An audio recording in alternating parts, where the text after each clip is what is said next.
आइए अब हम करते हैं एक्सरसाइज 7.2।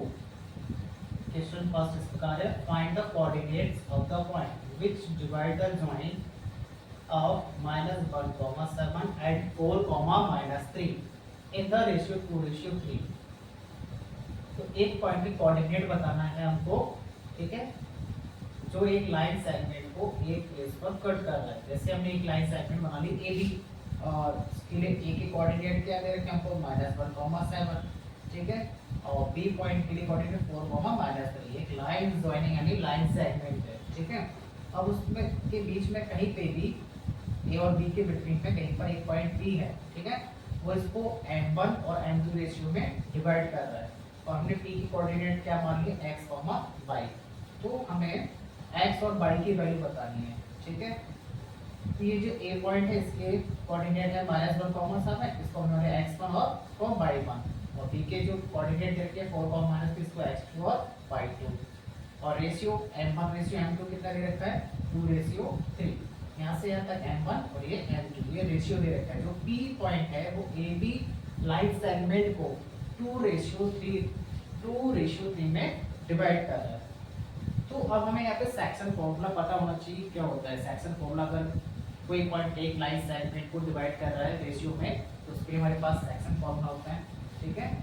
तो उसमें x की वैल्यू के लिए क्या होता है फॉर्मूला, इस तरह से m1 plus m2 upon m1 plus m2, ठीक है। हम x के लिए फाइंड कर रहे हैं, तो 1 के साथ इसके लिखेंगे 2 यानी x2, और m2 के साथ x1, ठीक।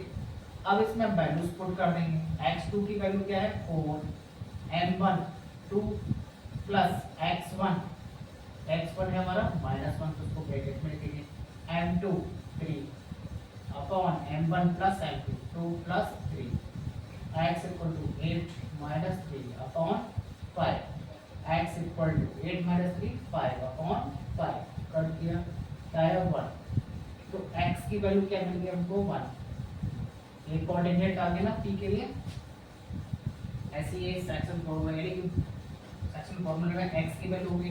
अब y की वैल्यू कैसे फाइंड करते हैं, इसके लिए भी सेम ही फॉर्म m का फॉर्मूला रखते हैं m1 plus m2 upon m1 plus m2। अब y के लिए फाइंड करें तो 1 के साथ 2 y2 और 2 के साथ 1 y1। अब वैल्यू पुट कर लेते हैं, y2 क्या है -3 multiply m1 2 plus y1 7 m2 3 upon 2 plus 3, ये हो गया 3 × 2 -6 7 3 21 अपॉन 5, ठीक है। इसको इधर सॉल्व कर लेते हैं। 21 में से 6 को माइनस करेंगे तो कितना आएगा 15 अपॉन 5, y की वैल्यू 5 × 3, तो y की वैल्यू क्या आ गई 3।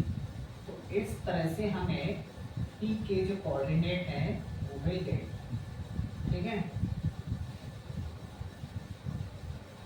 y की वैल्यू क्या आ गई 3 और x की वैल्यू कैलकुलेट कर। नाउ क्वेश्चन नंबर सेकंड इस प्रकार है, find the coordinates of the points of trisection of the lines segment joining 4, -1 at -2, -3। अब यहाँ पे एक वर्ड यूज हुआ है ट्राइसेक्शन। तो ट्राइसेक्शन का मीनिंग हमें पता होना चाहिए।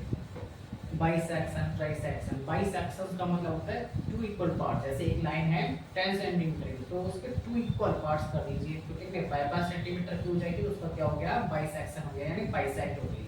इसी तरह से ट्राइसेक्शन का मतलब 3 इक्वल पार्ट्स, ठीक है। जैसे एक 9 सेंटीमीटर की लाइन है, उसको 3 इक्वल पार्ट्स में डिवाइड करेंगे, 3 सेंटीमीटर 3 सेंटीमीटर 3 सेंटीमीटर, तो इस तरह से वो क्या हो जाएगी ट्राइसेक्ट हो जाएगी लाइन। तो ट्राइसेक्शन का मतलब है 3 इक्वल पार्ट्स, ठीक है। और हमने एक लाइन सेगमेंट ले लिया ए बी, और लाइन सेगमेंट जिन 2 पॉइंट से बन रहा है उनके कोऑर्डिनेट हमको दे रखे हैं। ए के कोऑर्डिनेट 4, -1 और बी के लिए -2, -3। अब इस लाइन सेगमेंट को क्या है ट्राइसेक्ट किया गया है, 3 इक्वल पार्ट्स में डिवाइड किया। 3 इक्वल पार्ट्स में डिवाइड करने के लिए हमें इसमें 2 पॉइंट्स और लेने पड़ेंगे बीच में, हम मान लेते हैं P और Q ले लेते हैं, ठीक है। कैपिटल लिख लेते हैं पी और क्यू। तो हमें इस क्वेश्चन में पी के कोऑर्डिनेट और क्यू के कोऑर्डिनेट बताने हैं। अब ट्राइसेक्टर में 3 इक्वल पार्ट्स हैं, तो मान लेते हैं यहाँ से यहाँ तक की डिस्टेंस कितनी है 1 यूनिट, यहाँ से यहाँ तक की डिस्टेंस 1 यूनिट और यहाँ से यहाँ तक की 1 यूनिट। आप कोई भी यूनिट लेंगे सेम लीजिएगा तो आंसर सभी से आएगा, ठीक है। जैसे आप 2 लिखना चाहते हैं तो 2 लिखिएगा, लेकिन आंसर सेम ही आएगा, ठीक है। तो हमें पी और क्यू के कोऑर्डिनेट बताने हैं, तो इसको सॉल्व करने के लिए हम क्या कर लेते हैं, पी और क्यू को फाइंड करना है, ठीक है। तो अब इसमें भी हम क्या करेंगे, सेक्शन फॉर्मूला यूज करेंगे। सेक्शन फॉर्मूला यूज करने के लिए हम पहले क्या कर लेते हैं, हम डिस्टेंस ले लेते हैं ए बी तक, ठीक है। ये भी वही लाइन सेगमेंट है। पी पॉइंट को हम पहले फाइंड कर लेते हैं। ए की कोऑर्डिनेट हमारे पास क्या है 4, -1 और बी के -2, -3। पी की कोऑर्डिनेट हम फाइंड करें तो x, y मान लेते हैं, ठीक है। इसको x1, इसको y1, इसको x2 और ये y2। अब हम a से p तक की डिस्टेंस देखें तो कितनी है 1 है, और p से b तक है ना 1 a तो कितनी हो गई 2 हो गई। यानी कि जो p पॉइंट है वो ab को किस रेशियो में डिवाइड कर रहा है 1:2 में, यानी m1:m2 कितना आ गया 1:2, ठीक है। यहाँ से अब तक की 2 डिस्टेंस कैसे हुई, यहाँ से लेके p से b तक 1 + 1 कितना हो गया 2। अब हम इसके अंदर सेक्शन फॉर्मूला यूज करेंगे जो अभी प्रीवियस फर्स्ट क्वेश्चन में यूज किया था। तो सेक्शन फॉर्मूला के लिए x की वैल्यू फाइंड करने के लिए क्या लिखते हैं formula m1 + m2 upon m1 + m2। अब x है तो इसके साथ 1, ठीक है, m1 है तो इसके साथ x2 लिखेंगे, m2 है तो इसके साथ x1। अब वैल्यूज पुट कर लेते हैं, x = x2, ठीक है। What is x2 -2 into m1 1 plus x1, x1 is 4 and m2 is 2 upon m1 plus m2 1 plus 2 x = 1 into -2 -2 का 4 2 जा 8 upon 3 x = 8 - 2 कितना होगा 6 upon 3। इसे तो कट कर दूं तो x की वैल्यू क्या आ गई 2। इसी तरह से y की वैल्यू फाइंड करेंगे, फॉर्मूला भाई सेम ही रहता है m1 + m2 upon m1 + m2, ठीक है। बस x2 की जगह क्या जाएगा y2 और 2 के साथ क्या जाएगा 1। वैल्यूज पुट कर लेते हैं, y2 कितना है -3 m1 1 प्लस y1 कितना है -1 इंटू m2 कितना है 2 अपॉन 1 + 2। इसको सॉल्व करके x की वैल्यू तो क्या आ गई हमारी 2। इसको सॉल्व करें, -3 की मल्टीप्लाई 1 से होगी तो क्या होगा -3, ठीक है। और 2 की मल्टीप्लाई -1 से तो -2 अपॉन 3। तो y की वैल्यू क्या आई ये दोनों माइनस के तो ऐड हो जाएंगे -5 अपॉन 3, ठीक है। तो इस तरह से p के कोऑर्डिनेट क्या थे x, y, क्या करते हैं x की वैल्यू 2 और y की वैल्यू -5 अपॉन 3। तो p के कोऑर्डिनेट तो आ गए। इसी तरह से हम क्या करेंगे q के कोऑर्डिनेट फाइंड आउट करेंगे। q के लिए भी अभी डायग्राम बना लेते हैं।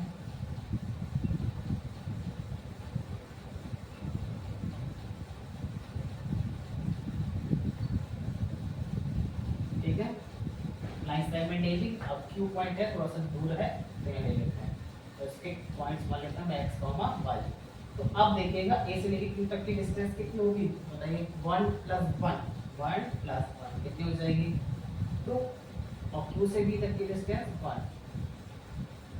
तो m1:m2 हमको कितना मिल गया 2:1। अब इसका यूज कर लेंगे फिर से सेक्शन फॉर्मूला हमारे पास राइट है ऑलरेडी। अब इसका पुट होगा x2 कितना होगा -2 मल्टीप्लाई m1 2 x1 4 और m2 1 upon m1 + m2 2 + 1 x = -4 + 4 upon 3। अब बताइए -4 + 4 कितना होगा 0 है ना अपॉन 3। अगर न्यूमरेटर पे 0 आता है तो आंसर क्या आता है 0। x की वैल्यू इस कंडीशन में आपको क्या मिली 0 मिली, ठीक है। अब y की वैल्यू फाइंड कर ली, फॉर्मूला यूज करेंगे y = m1 plus m2 upon m1 plus m2। m1 के साथ y1 लगाना है और 2 के साथ 1 के साथ 2 और 2 के साथ 1।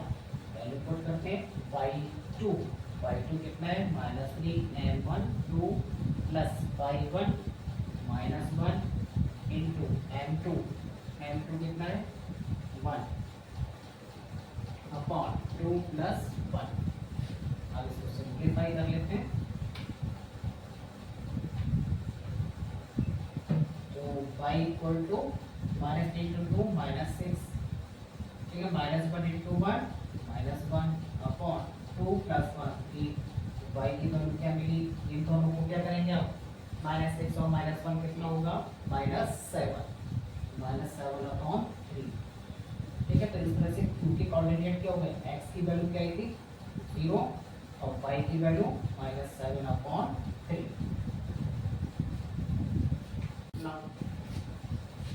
नाउ क्वेश्चन नंबर 4, क्वेश्चन इसको कह रहा है फाइंड द रेशियो। क्या फाइंड करना है, ratio in this the line segment. एक लाइन सेगमेंट है जॉइनिंग द पॉइंट्स।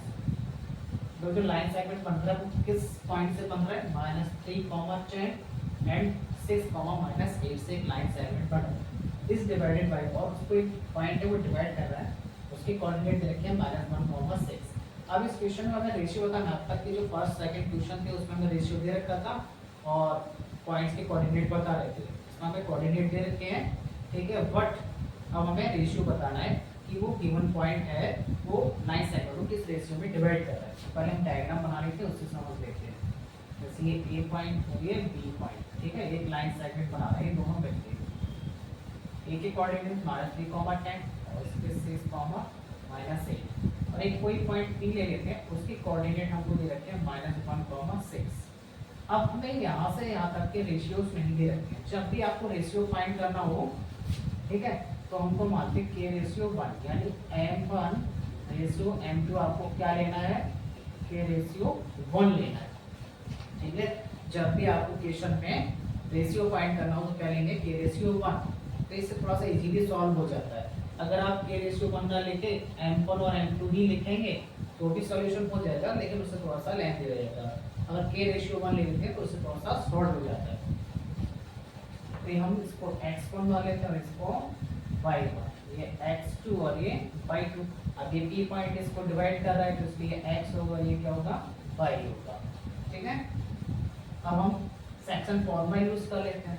ठीक है, सेक्शन फॉर्मूला राइट करिए, m1 plus m2 upon m1 plus m2।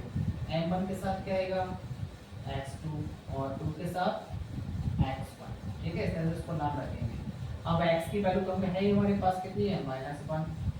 x2 की वैल्यू पुट करिए 6, m1 क्या है a plus x1 -3 multiply m2 1 upon m1 plus m2 यानी k प्लस 1 -1 6 की मल्टीप्लाई करें 6k -3 की मल्टीप्लाई 1 से करेंगे तो -3 अपॉन k प्लस 1। इसके नीचे 1 ऐड करके क्रॉस मल्टीप्लाई कर लीजिए। तो क्रॉस मल्टीप्लाई करेंगे 1 के k प्लस 1 की मल्टीप्लाई किससे होगी, -1 से। तो -1 मल्टीप्लाई और इसको ब्रैकेट में लिखेंगे क्योंकि दो टर्म्स हैं और इक्वल में क्या आएगा, 1 की मल्टीप्लाई 6k -3 से करेंगे तो क्या आएगा, 6k -3 ही रहेगा क्योंकि 1 से मल्टीप्लाई करने पर एज इट रहेगा। -1 से मल्टीप्लाई करेंगे तो इसके साइन अपोजिट होते जाएंगे। तो k प्लस का तो क्या हो गया, -1 भी प्लस है, ये भी माइनस, इक्वल टू 6k -3। अब क्या करना है, जो k वाले टर्म्स उनको वन साइड करिए और नंबर वाले अलग करिए। ठीक है, तो 6k को मैं इधर लेके आ जाता हूँ, -k -6k। अब ये -1 को इधर ट्रांसपोज कर देते हैं, -3 को वहीं पे रहेगा। -1 को ट्रांसपोज करेंगे तो इसका साइन अपोजिट हो जाएगा, माइनस है तो क्या हो जाएगा, प्लस। -k -6k ऐड हो जाएंगे लेकिन साइन माइनस का रहेगा, ये -6 और ये एक -1 है तो क्या -7k इक्वल टू -3 + 1। अब इसको सॉल्व करना आना चाहिए, -3 + 1 कितना आएगा, -2 आएगा। ठीक है, k equal to minus sign इधर लेते हैं, साथ इसके k के साथ मल्टीप्लाई तो किसको इसमें जाएगा डिवाइड में, माइनस से माइनस कैंसिल, तो के की वैल्यू क्या आ गई 2/7। ठीक है, यहाँ पे माइनस से माइनस कैंसिल हो जाएगा, तो k इक्वल टू क्या आ गया 2/7। और हमें क्या फाइंड करना है, k रेशियो 1। ठीक है, k के नीचे हम 1 ऐड कर लेते हैं, तो 2/7 हो गया। अभी k/1 को हम क्या ले सकते हैं, k रेशियो 1, और ये क्या होगा 2/7। तो हमारा आंसर आ गया k रेशियो 1 कितना 2/7, यानी कि m1/m2, इसके कुल आ गया 2/7।